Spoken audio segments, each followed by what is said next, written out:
एक छोटे से शहर में रामप्रसाद नाम के एक सम्मानित और समझदार व्यक्ति रहते थे। उनके दो बेटे थे।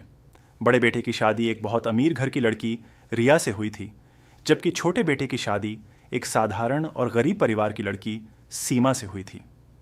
रिया को अपने अमीर होने का बहुत घमंड था। वह हमेशा महंगे कपड़े पहनती, नौकरों पर चिल्लाती और घर के कामों को छोटा समझती थी। वह अक्सर सीमा को ताना मारती और कहती, तुम गरीब घर की लड़की हो, तुम्हें क्या पता बड़े घर के तौर तरीके। दूसरी तरफ सीमा बहुत ही शांत, विनम्र और संस्कारी थी।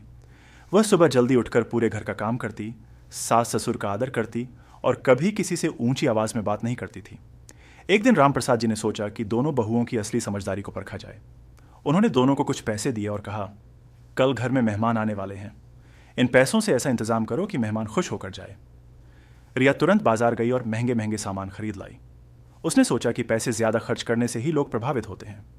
उधर सीमा ने बहुत सोच समझकर जरूरी सामान खरीदा, अपने हाथों से खाना बनाया और घर को सादगी से लेकिन प्यार से सजाया।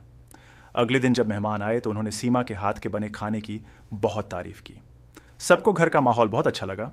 वहीं रिया के खरीदे हुए महंगे सामान की किसी ने खास तारीफ नहीं की।